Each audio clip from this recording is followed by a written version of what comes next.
কৈলাসশহরের রামকৃষ্ণ মহাবিদ্যালয়ে বহিরাগতদের দৌরাত্ম্য উত্তপ্ত কলেজ চত্বর। সোমবার দুপুরে রামকৃষ্ণ মহাবিদ্যালয়ের চত্বরে দুই গোষ্ঠীর মধ্যে সংঘর্ষে চরম উত্তেজনা ছড়ায়। অভিযোগ, কিছু বহিরাগত কলেজে ঢুকে ছাত্রছাত্রীদের সঙ্গে দুর্ব্যবহার করে ও পরিবেশ উত্তপ্ত করার চেষ্টা চালায়।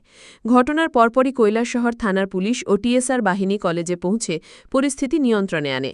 তবে কলেজ চত্বরে এখনও থমথমে পরিবেশ বিরাজ করছে। অখিল ভারতীয় বিদ্যার্থী পরিষদের কলেজ শাখার সভাপতি দীপাঞ্জন ভট্টাচার্য বলেন, বহিরাগতদের বারবার আগমনে কলেজের পরিবেশ নষ্ট হচ্ছে। বহুবার কর্তৃপক্ষকে জানিয়েও কোনো পদক্ষেপ হয়নি।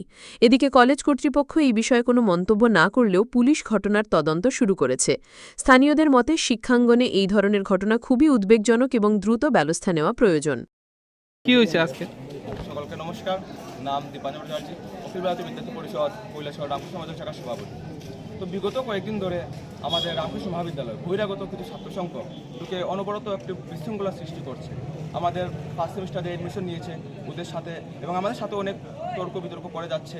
আমরা নাকি কলেজকে গরুগর বানিয়ে দিয়েছি, আমরা নাকি কলেজের রুলস নিয়মগুলো ঠিকঠাক করছি না। মানে ওরা বুঝে যাচ্ছে যে ওরাই এবার কলেজে, মানে দাদা কলেজে। ও বলছে যে আমি কলেজের বাপ নাকি। এরকম একটা বিশৃঙ্খলা তৈরি করছে বিগত অনেকদিন ধরেই আমাদের দেখতে পাচ্ছি।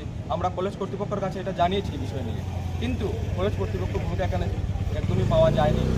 তাই আমরা আজ এই বিষয়টাকে নিয়ে, এই বিষয়টাকে গুরুত্বপূর্ণ বিষয়, তাই আমরা এই বিষয়টাকে নিয়ে আজ একটি প্রিন্সিপাল স্যারের কাছে মেমোরান্ডাম দিয়ে দেবো। আমরা তার প্রস্তুতি নিচ্ছি। আজকে যারা বাইরে থেকে এসেছিল আউটড্রেসে, তাদের চিনতে পেরেছে বা কোন সংগঠনের কি তারা? না, তারা বহিরাগত। আমাদের সংগঠনে তারা টোটালি বহিরাগত। তাদেরকে মানে কি বলবো, ওরা বহিরাগত, আমাদের সংগঠনে নেই তারা।